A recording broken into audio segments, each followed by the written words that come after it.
ഇവനിരിക്കുന്ന സീറ്റും ഈ സാറ് പിടിച്ചിരിക്കുന്നത് ഇത്രേ ഉള്ളൂ.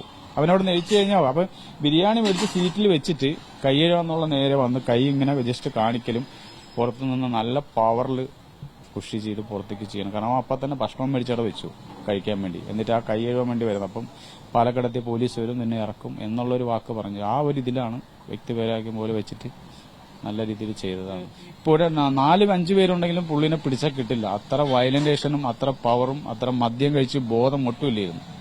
ഇന്നലെയാണ് ടി വിനോദിനെ ഒഡീഷ സ്വദേശിയായ രജനീകാന്ത് ട്രെയിനിൽ നിന്നും തള്ളിയിട്ട് കൊലപ്പെടുത്തിയത്. ഈ സംഭവത്തിൽ ഏക മലയാളിയായ ഒരു ദൃക്സാക്ഷി രാജേഷാണുള്ളത്. അദ്ദേഹം ഇപ്പോൾ മീഡിയ വണ്ണിനൊപ്പം ചേരുകയാണ്. ചേട്ടാ, ഈ ഒരു സംഭവത്തിലെ ഏക ദൃക്സാക്ഷി മലയാളിയ ദൃക്സാക്ഷിയാണ്. അപ്പോൾ ഈ ഒരു എന്തായിരുന്നു ഇന്നലെ സംഭവിച്ചത്? സാധാരണ ഞാൻ എന്റെ ജോലി ചെയ്യുമ്പോൾ ഞാൻ ആ വണ്ടി കയറി ഞാൻ എന്റെ സാധനങ്ങളൊക്കെ എടുത്ത് കച്ചവടം ചെയ്ത് മൂവ് ചെയ്ത് വന്ന് സാധാരണ നോർമൽ ആളെ ഉള്ളൂ. അപ്പൊ പെട്ടെന്ന് തൊട്ട് ഞാൻ ഓരോ കോച്ച് കവർ ചെയ്ത് പോയി.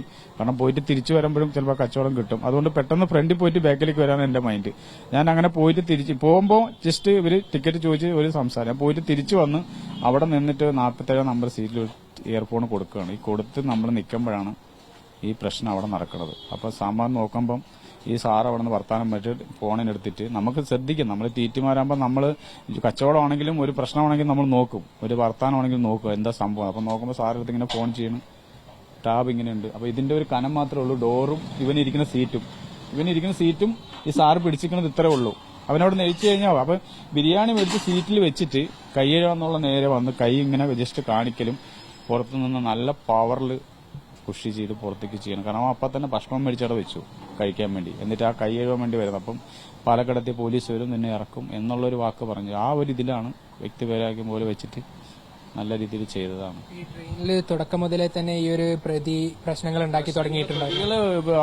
കേരവാട് നമ്മൾ കണ്ടിട്ടില്ല. നമ്മൾ കാണുന്ന ടിക്കറ്റിന്റെ പ്രശ്നം വരുമ്പോൾ അപ്പോഴാണ് നമ്മൾ ശ്രദ്ധിക്കുന്നത്. ആ ശ്രദ്ധിക്കുമ്പോൾ ഫുള്ള് കുടിച്ചിട്ട് നല്ല വയലന്റ് ആയിട്ട് ഇപ്പോൾ 4-5 പേരുണ്ടെങ്കിലും പുള്ളിനെ പിടിച്ചാൽ കിട്ടില്ല. അത്ര വയലന്റേഷനും അത്ര പവറും അത്ര മദ്യം കഴിച്ച് ബോധം ഒട്ടുമില്ലായിരുന്നു. ഈ ഒരു സംഭവം നടന്നതിന് പിന്നാലെ നിങ്ങളൊക്കെ ചേർന്നിട്ടാണോ ആളെ പിടിച്ചിരുത്തിയത്? പിന്നീടാണ് നമ്മൾ പോയത്. നമുക്ക് ഒന്നും ചെയ്യാന്ന് പറഞ്ഞാൽ ജസ്റ്റ് ഫസ്റ്റ് ചെയ്യാന്നുള്ളത് നമുക്കാരാ റെയിൽവേയുടെ ഒരു രീതിയിൽ വെച്ചിട്ട് നമ്മൾ ഓടിപ്പോയി അകത്ത് ഉദ്യോഗസ്ഥനെ വിളിച്ചുകൊണ്ട് വരാം. അങ്ങനെ 2 ടീറ്റിമാരെ വിളിച്ചുകൊണ്ട് വന്നു. ടീറ്റിമാരെ നോക്കുമ്പോൾ AC-യിൽ 2 പോലീസുകാരുണ്ട്. അവര് വന്നു. അങ്ങനെ അവര് നമ്മളിത് നടക്കണം എന്ന് പറഞ്ഞാൽ ഏകദേശം മുള്ളൂർക്കരന്റെ ഉള്ളിലാണ് ഇത്രയും സംഭവം നടന്ന് കവർ ചെയ്യണം. അപ്പോഴേക്കും അവര് വന്നു മുള്ളൂർക്കരയിൽ നിന്ന്. പിന്നെ നമ്മൾ അതുവരെ അവിടെ അവനെ സമാധാനത്തിൽ ഇരുത്തി പാലക്കാട് കൊണ്ട് റെയിൽവേ സ്റ്റേഷനിൽ ഇറക്കി പോലീസിനെ ഏൽപ്പിക്കുകയും ചെയ്തത്. ഈ സമയത്ത് ട്രെയിനിൽ മറ്റ് യാത്രക്കാരുണ്ടായിരുന്നു, എങ്ങനെയായിരുന്നു? ഉണ്ടായില്ല, യാത്രക്കാർ കുറവായിരുന്നു. S11 കോച്ചാണ്, അതിൽ വളരെ കുറവായിരുന്നു യാത്രക്കാർ. ഈ 3 പേര് യാത്രക്കാരുണ്ടായിരുന്നുള്ളൂ.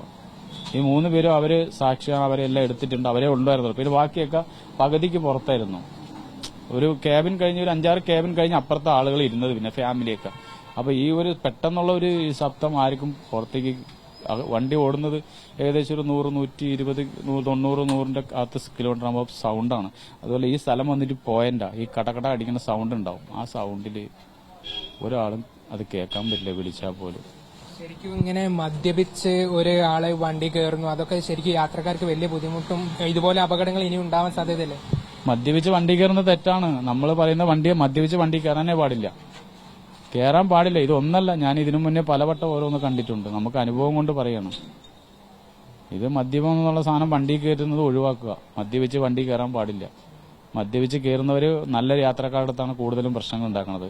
നല്ല മനുഷ്യന്റെ അടുത്താണ് പ്രശ്നം ഉണ്ടാക്കുന്നത്. അതിനകത്തിരുന്ന് മദ്യപിക്കാറുണ്ട്. അപ്പൊ അതിന് ആരെയും കുറ്റം പറഞ്ഞിട്ട് കാര്യമില്ല. അത് വ്യക്തിപരമായിട്ട് ഓരോരുത്തർ കൊണ്ടുപോയി ചെയ്യുന്ന പണിയാണ്. ഇന്ത്യക്കാർ പൊതുവെ ഇച്ചിരി കൂടുതലാണ് പ്രശ്നം. അവർ വയലന്റ് ആയി കഴിഞ്ഞാൽ പിടിച്ചാൽ കിട്ടില്ല. മലയാളിയാണെങ്കിൽ 2-3 പറഞ്ഞ് നമുക്ക് ഒരിടത്ത് ഇരുത്താം. പക്ഷെ ഇന്ത്യക്കാരെ നമുക്ക് അടക്കാൻ പറ്റില്ല. ടി വിനോദിനെ നേരത്തെ തന്നെ പരിചയമുണ്ടോ? എനിക്കൊരു 6-7 വർഷമായിട്ട് അറിയാം. നല്ല പരിചയമുള്ള ആളാണ്, നല്ല ബന്ധമുള്ള ആളാണ്, നല്ല പരിചയമുള്ള ആളാണ്, നമ്മൾ കാണുന്ന ആളാണ്. നമ്മളിപ്പോ ഒന്നും ഒരു ലൈസൻസോ നമുക്ക് രേഖകളും ഇല്ലാതെ നമ്മൾ അതിനകത്ത് ഒരു കച്ചവടം ബിസിനസ് ചെയ്യുമ്പോൾ നമ്മളിങ്ങനെ കാണിക്കും അങ്ങനത്തെ ഒരു മനുഷ്യനാണ്.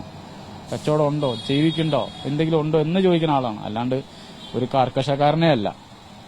അങ്ങനത്തെ ഒരു നല്ല മനുഷ്യനാണ്.